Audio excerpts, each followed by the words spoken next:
Well, it's a great pleasure to welcome Professor S.J. Tambiah, one of the leading experts in the world on Southeast Asia, to our series. Tambiah, how did you first come to be an anthropologist, if you accept being an anthropologist? It's a somewhat long story. When I was an undergraduate at the University of Ceylon, an American sociologist called Bryce Ryan arrived and to set up the first department of sociology and anthropology at the university. And like many others of my generation, I would have gone on to read history or English literature or something of that sort. And his appearance really caught the attention and enthusiasm of a lot of us who entered the university at that stage, because he initiated, for instance, fieldwork. He would take students into the field during vacations and during weekends. And this was a new experience to us, because, as you well know, both in India and Sri Lanka, as elsewhere in the British colonies and ex-colonies, I at least went to what you would call a British type public school, St. Thomas's College in Colombo, a sort of colonial version of an English public school, where I learned more English history than Ceylon history. In fact, I knew very little Ceylon history, where I learned Latin rather than my own mother tongue, and where the entire education was oriented to the West rather than giving us a grounding in our own society and culture and traditions and so on. And you could say that I was one of a type which sort of rather deracinated, if I may use the word, that didn't know our own past and didn't know what to make of our lives, except to become lawyers or civil servants or something of that sort. And Bryce Ryan, this American, took us as undergraduates to, as I said, into the field. For the first time we were visiting villages. We were brought up in the city and went to, as I said, English type public schools. And we were turned on. So in fact I went on to read economics with sociology and anthropology as we may call sort of special subject. And thereafter, after I finished my BA, I was recruited as an assistant lecturer at the University of Ceylon, and I went abroad for further studies. And there too I had to make a critical choice. The normal thing was for if you wanted a PhD to come to SOAS or Cambridge or Oxford, whichever university would accept you for, to read history or something. Usually SOAS, I would imagine. And Bryce Ryan persuaded me that I should go to America for my graduate studies. And I went to Cornell and was trained in sociology primarily, with anthropology and social psychology as secondary subjects of concentration. But I had a good dose of both sociology and anthropology there. And then I went back. So that's how I became, what shall I say, a sociologist, anthropologist. Yes. When you were in America, or when you later worked, there must have been a number of people who influenced you theoretically. Were there any outstanding influences in your work? See, at the time I went to America, the foremost sociologists were people like Albert Parsons and Robert Merton. And among the anthropologists, there weren't any prominent people. There were a large number, but at Cornell I worked with sociologists like Robin Williams, who had been trained by Parsons and Merton, and came out of the Harvard School of Sociology. And I worked with Maurice Opler and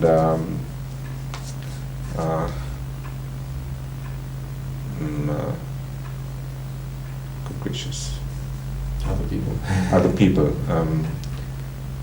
including Rolleston Sharp. Now there at the time, all of us are put through large doses of Max Weber, Durkheim, Pareto, and even certain Marx, because these were the great thinkers, and this Parsons had dealt with at least three of them in his big work.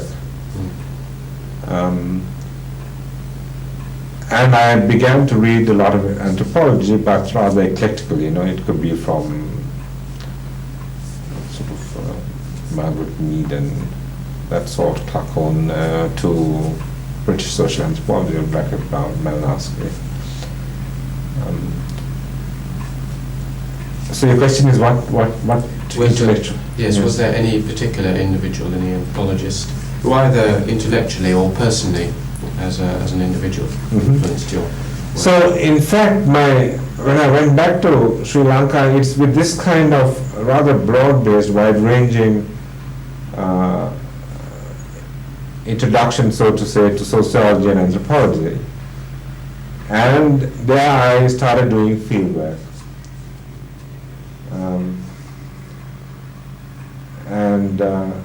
It was in the course of doing fieldwork I began to, for the first time, study sort of kinship in the villages around Kandy. And out of that work come set essays like that were published in JRAI and Man, like the studies of kinship in Papadumana, study of polyandry, Kinship Fact and Fiction essay, which won the Kerr Prize, and so on. And it was at that time that I met Edmund Leach, who had come to Sri Lanka to do Bulgaria. And No Yauman, I met, who was doing work in Teripahe. So it is, I'm trying to give some idea of how I then shifted over to being a full-time anthropologist, so to say, because I became convinced that unless one went and lived a long time and did the kind of participant observation, the kind of fieldwork as anthropologists did, I would never get a deep understanding of the social institutions and traditions of the people. Especially because, although I was a native of Ceylon, born as a Ceylonese, I had very little idea of what villagers were doing and so on. Then from Sri Lanka I went to Thailand. Why did you choose Thailand? Now that again, I think the story is rather complicated. Let me give it at sort of two levels.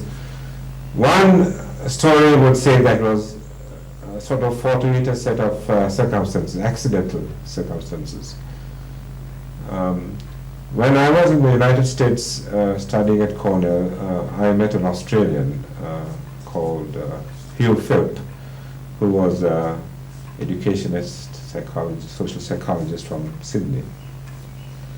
And we both then attended, we were one of the first, we belonged to one of the first batches of what we call Smith-Munn scholars, the forerunners of Fulbright scholars. And we both went to the same orientation course, or whatever it is, held at Bennington College.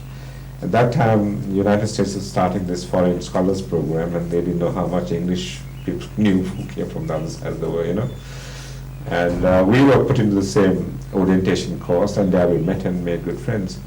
And he took his PhD at Harvard, and I would visit him frequently, and that's how I began to meet many of the Harvard anthropologists and sociologists as well.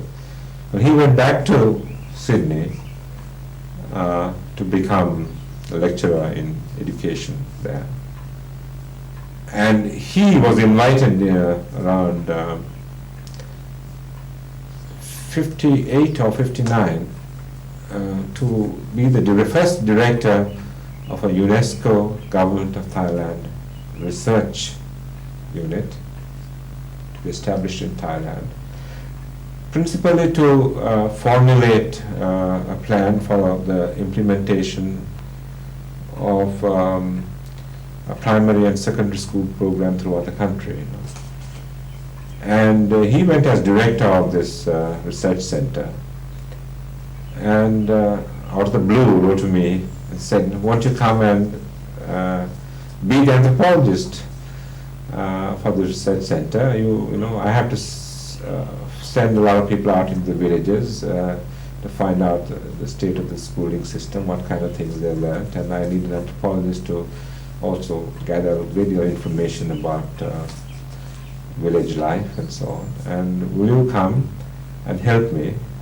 And my task was to go as a research anthropologist to train Thai students in fieldwork and also in formal education. They were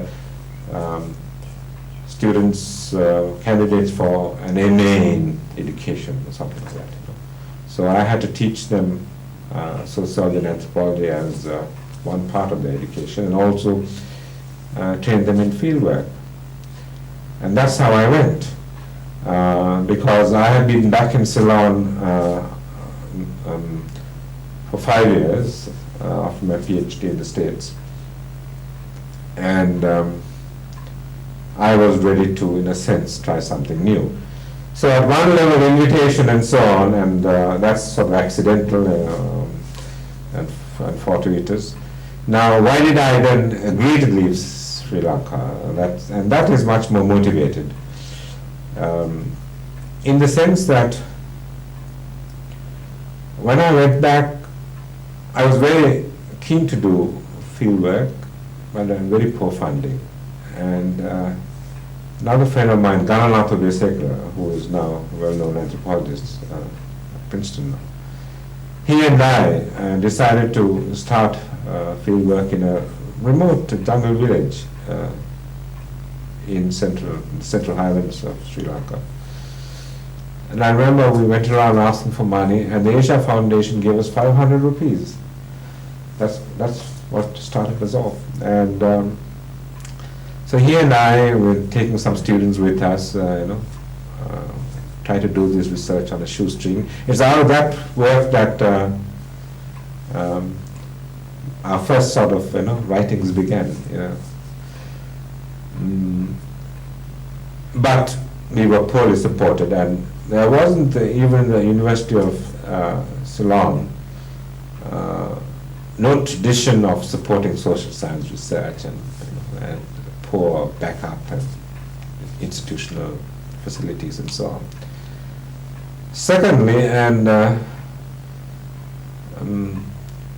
I'm not sure I can speak about this with any sense of objectivity, but it's certainly something at that time, and even now, sort of strong in my consciousness, which is that in 1956 in Sri Lanka we had what has been called later a political and cultural revolution. It may be too strong a word, but S.W.R.D. Bandaranaike was elected Prime Minister, and he and his party swept aside what was called the United National Party,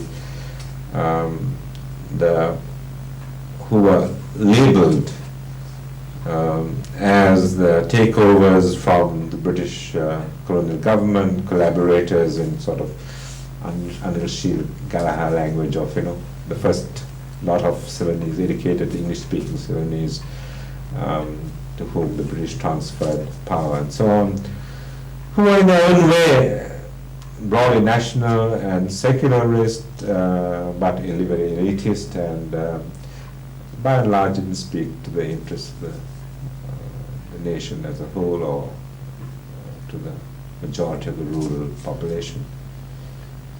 But Bandaranaike came to power on the wave of what has been called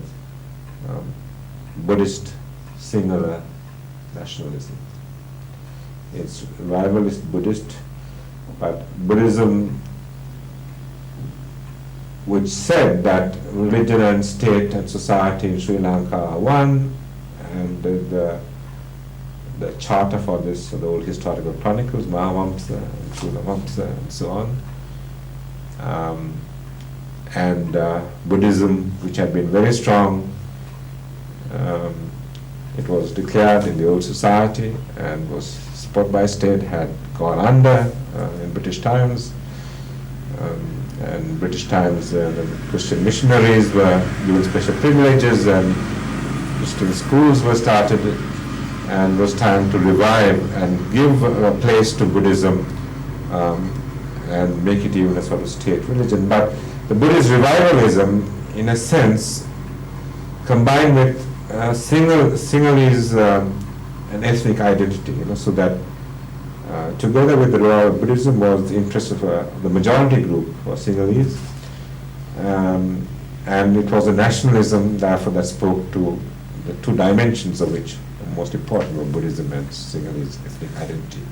Now, I am a Tamil by birth, and I'm not a Buddhist either.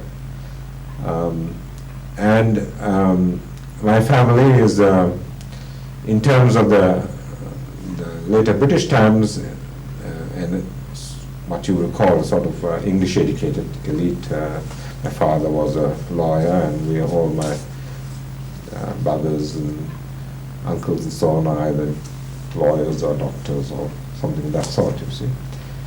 And I had been educated in Colombo in one of these public schools where, at the time when I grew up, things like race, religion were not divisive factors. I went to school with Sinhalese boys, Tamil boys, what you call burghers. They are, like the Anglo-Indians in India, and so on. And my teachers belonged to all different communities, including English teachers. And for the first time, in '56, when I had gone back to Sri Lanka, my PhD, and was beginning to teach there in my 20s, I was confronted with this great political upheaval, which also, in some sense, was challenged my own identity. And there were some curious currents. On the one hand, it seemed to me that I absolutely had to understand and come to terms with what Buddhism and society and polity and so on in Sri Lanka and Southeast Asia was, because that was the primary identity of the country, and that was what was, was part of the whole political and historical consciousness, something from which I was alienated, both by virtue of my education and the fact that I belonged also to a minority community.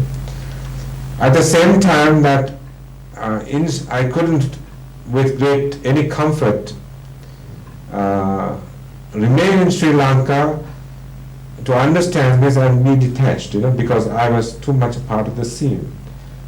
And in a sense, the invitation to go to Thailand gave me the opening to, in a sense, study in a deep way what it is to belong to Southeast Asia and be part of Buddhist civilization and all that sort of thing, and understand the people at a level that I have not previously understood, and study these without being myself a part of the immediate political and historical process as I would have been in Sri Lanka, so that I could have a certain detachment and distance to come to terms. So I think I have not spoken about this before. This is a very important aspect of the motivation and what gives me drive and orientation to do the kind of work I have done in Thailand. At least most of my books are very much concerned with religion and politics and Buddhism and society and this. And I think, in a sense, that's the way I was finding out for myself. What is it that I belong to in Asia? So you were stepping back from yourself and looking at your position in Sri Lanka from the Thai perspective. Yes. Could I ask you then just one question on the Thai work? What was your first impression when you went to Thailand? I mean, did you get a sense of culture shock and otherness? What struck you most about Thailand? It's at one level it was recognizable because it's very Buddhist and in that sense at that sort of if you go to Thailand, Bangkok, all those temples and monks walking around, all the villages, Buddhism is a primary concern at that level, and it was not unfamiliar. And the Thai people themselves, you see, knowing that I came from Sri Lanka, automatically included me as a Buddhist. I was for them. Sri Lanka means Buddhist. And in Thailand, it's, as you know, it's part of their tradition that Sukhothai and early classical polities in Thailand got their Buddhism from Sri Lanka. The pure Buddhism came from Polonnaruwa and so on. And in that sense, I was from Southeast Asia, an Indian, but from Sri Lanka was in some sense one of them by virtue of belonging to a Buddhist civilization. Now, but on the other hand, there are so many things that are different. I mean, the Thai people look different, language was completely different, and their political system, ruling generals and even kingship and all that was entirely a sort of different phenomenon to study and understand. Research unit which I joined, in this UNESCO Government of Thailand institute. It's called actually the Bangkok Institute for Child Study, but the activity is so much broader than the label conveys. And I took Thai students from the teachers' college where the research institute was located, and we went to we worked in 3 rural areas. We first started in a set of villages just southeast of Bangkok. Then the following year, this is between the years 1960 and 63, we went to northeast Thailand, which is the location of my first monograph. And then the year after, we went to North Thailand. Now, these are 3 different regions within Thailand. The regional differences are largely related to dialectal differences, but also some historical differences. Northeast Thailand had its own, was part of the Thai Lao political entities, connection with Luang Prabang and the Laotian polities, and northern Thailand has its own language and brand of variant of Buddhism, which is much closer to the Buddhist kind, and central plain Thailand is very much a part of 19th century developments under the Chakra dynasty. So when one not only to me, but to the very Thais that I took with me, who were Bangkokians. These were strange places, in some way strange places, because they had to come to terms with village rural life. They too were sort of city folk, and with dialect differences, and even though they were Buddhists, there are different ceremonies which we attended in the temple and so on. So for them too, they had to learn a great deal. So together we started, learning all this. To me, as I said, because although I came from what would be now described as a primarily Buddhist country, I had no background in Buddhism, nor did I have a good understanding of village life and so on. So that doing fieldwork in Thailand, although I had done a little bit of fieldwork in Sri Lanka as well, was for me entirely sort of new learning experience. It opened up new expanses to investigate and study. I was in Thailand, beginning to see that I had to work on kinship and local social organization and Buddhism and economy and politics and so on, and the necessity to see how they interrelate was for me becoming a very real issue. That's why I keep talking about sort of totalizing perspective, or that what interests me is a sort of social formation analysis and so on. Is something that is grounded in a sort of research and intellectual experience in Thailand. So a lot of the things I started to work on and write about were in that sense new. My first book, Buddhism and the Spirit Cults in Northeast Thailand, is really looking at the way Buddhism and so-called spirit cults relate to each other and form a single field. How these Buddhism and spirit cults, on the one hand, weave into the sort of everyday life, so that you can explain this as well. But Edmund Leach called a practical religion. That there's a book of essays edited. At the same time that these Buddhism and so on, you have to know something of the classical past, because it comes from a past. So that I put together that book in a way which I think was, I won't say novel or new, but it was a resolution of certain problems in a slightly different way from the other studies that were extant at the time. One was, of course, Spiro, with whom I'm in great theoretical argument for some years. So Buddhism and the spirit cults in Burma as two religions, two opposed religions that are somehow fighting with one another, and it also, at a psychological level, split the Burmese individual to two egos and two selves.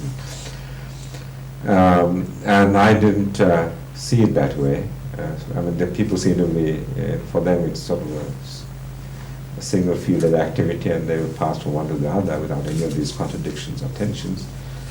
And the other was the sort of Redfield singer Marriott tradition of great tradition, little tradition. We had Sanskritic Hinduism, or in this case classical canonical Buddhism, and there's village cults, and that framework also was highly unsatisfactory. And although Louis Dumont had in his book on the Kala, Dumont Pocock, had tried to come to terms with the same thing in their own way, they hadn't produced a solution either as to how to talk of the past and the present, history and anthropology, classical Buddhism and local cults, in a way which seemed to, on the one hand, represent what I believe the actors to experience as a single field with internal distinctions, at the same time, in terms of this theoretical problems, a better answer, a more satisfactory answer than they had given. So I think that I would like to place that book with those problems in mind, and I try to arrive at a particular solution. Subsequently, I've done much more work in Thailand than I've written about, especially in the villages there. Heaps of stuff on kinship and family and life tenure and village organization, which I keep saying I should come back to someday. Especially, I think I can contribute something to the theory of bilateral kinship systems and how they operate in Thai context. But I haven't produced anything which I can refer to. Do you want me to talk about the other? Yes, book? well-renowned, sir. Yes. Well, and the first book had already, therefore, in a sense, while posing for me the problem of how to represent at the local sort of village level religion and society and economy in some kind of as a totality. I realized that I was getting a picture in the first book only from sort of the very bottom upwards, but I knew that if I want to have a sort of engage in a macro discussion of Buddhism and polity, which is part after all the historical chronicle tradition and which all the previous historians also, within Sri Lanka or Burma have talked of, I couldn't grapple with this unless I went to the capital itself, And so my next leap was to talk about Buddhism and polity and society at a macro civilizational level. That means, the Sangha and its differentiated the sects, kingship as a particular institution, and polity. Then, if I went to Bangkok, I would see the larger pattern in these terms, which I could then relate to once again to a lot of the historical materials. So that was my second problem. World Conqueror, World Renouncer is an attempt to grapple with many problems. I think in these works, I am trying to deal with issues that arise out of a meeting or conjunction or in Indology, anthropology, and history.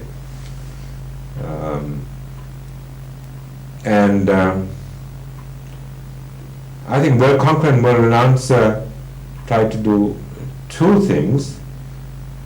One is that I very seriously disagree with what, in a deprecated way, I say sort of politic society Buddhism, though that is a term which damns too many people who, but it's a convenient label.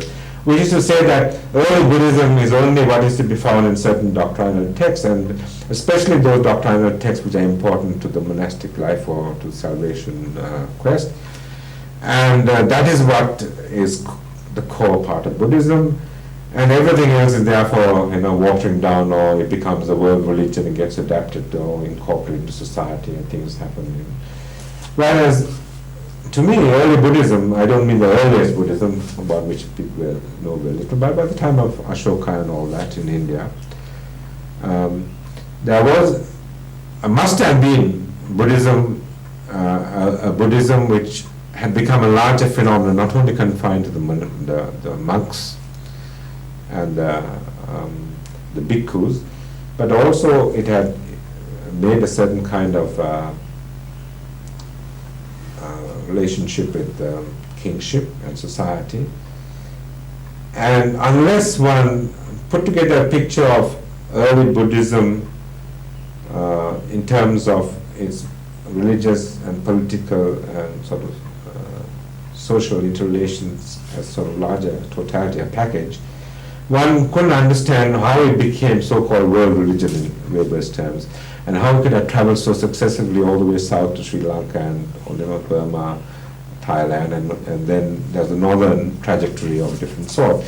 But Buddhism, the core of Buddhism of a doctrinal kind, which some people thought was the essence, couldn't deliver the answer to my wanting to understand what is the nature of Southeast Asian societies, the polities, which seemed all the time to refer back to certain kinds of historical traditions.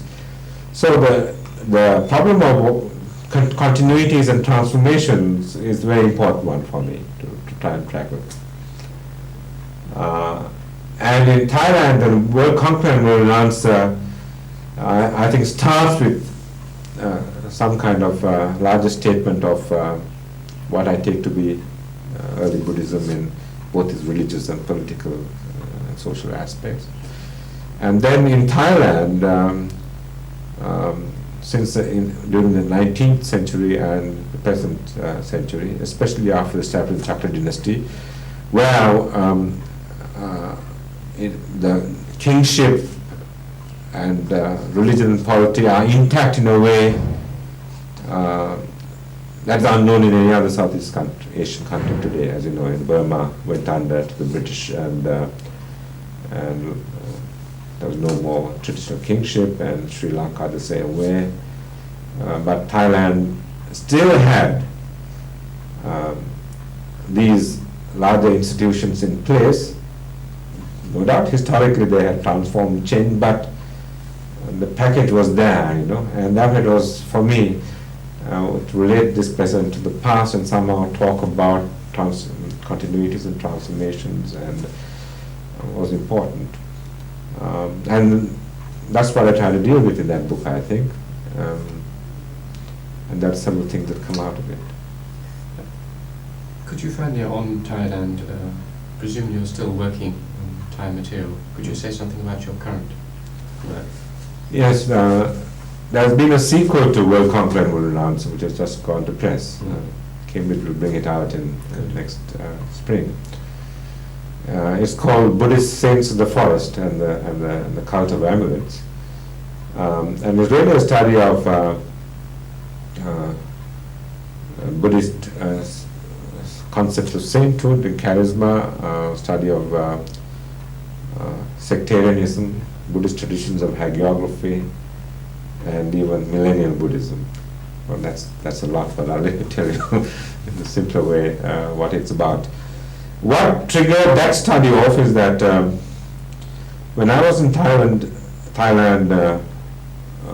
in 71, 73, and then again in 79, 80, I had gone to work in Bangkok once again, and I was very interested in concepts of power and authority, kinds of persons in that society who were thought to have this power and charisma, and what their careers were, and what kind of followings they had, and so on, you know. And in the course of this study, I was studying lots of new cults and monasteries and movements in Bangkok. I was fascinated by the amulets. Recently in Thailand, a number of forest monks out in the peripheries of Thai society, in the northeast and northern parts of Thailand, so socially and territorially on the periphery, certain forest monks. Now this old, in the Buddhist Sangha has a forest monk tradition and a village and city monk tradition. And these certain number of forest monks were really truly in the periphery of society, were being acclaimed as saints, Buddhist saints. And this was a rather very interesting phenomenon. And they had, the way they had been acclaimed as saints on the basis of their lonely wandering on the peripheries of, you know, Thailand, Laos, Burma, Cambodia, and so on, and presumably subjecting themselves to feats of asceticism and engaged in meditation of the classical type. But at the grassroots level, their reputation, once they were claimed as saints and founded their hermitages and had local pupils and local followings, they were immediately, their charisma was thought to be appropriated by all the powers in the center, from royalty to the ruling generals, to the civil servants, and the banks and merchant houses, you know, and so on. And they would form processions now from the capital to the periphery and try to put with the charisma. And the cult of amulets then becomes the way in which the connection, the dialectic takes place, because the lay sponsors mint these amulets and take it to these holy men, the saints, and they bless them. And in blessing them, they are thought to confirm them, transmit to them their metta, their loving kindness, and their virtues and character and so on. So these objects become, they are really objectification of the charisma of the saint, and are thought to radiate powers which have influence on the worldly activity. So once again, the interesting dialectic between sort of saint and worldly rulers and worldly people, and the way in which then this is the truly the world-renowned the saint who had, by virtue of his ascetic tactics and contemplation, withdrawal from the world, come to experience that kind of charisma, how that is turned back on the world and becomes life-affirming once the laymen get hold of it, you see. And so the cult of amulets excited my attention, and I saw all over in Bangkok in the bazaars these new amulets blessed by these saints, and there's a tremendous grab for them. And all the Bangkok people, especially the intelligent and intellectuals, all wear these amulets around their neck and so on. So I thought I'll investigate this further, and that's what the book is about, because I try to follow the careers of these so-called saints, and these saints are the subject of popular hagiography. And so I analyze these hagiographies as popular literature and what is their literary mode, which takes me once again back to earlier models of biographies of the Buddha and earlier saints. So there's a previous model which is followed in this hagiography. And then I try to do something else. I see these successful hagiographies as, if I want to analyze them, one not only has to talk of the life of the saint, but also the career of the biographer, and that, unlike in previous sort of historical documents, one can do here when it's contemporary writing. So I analyze one important masterpiece, Life of a Saint, a present-day saint, and also his biographer, and I can then locate this work not only in relation to earlier hagiographical traditions, but what this book has been written for in the present religious political context, what use made of it, And that takes me into modern sort of sectarian politics and the use made of this, and the biographer himself and his propagandist intentions and so on. And takes me straight into Buddhism and politics again. That is one, and then I think I try to deal with the cult of amulets, and ultimate theoretical interest of this would be that I not only get into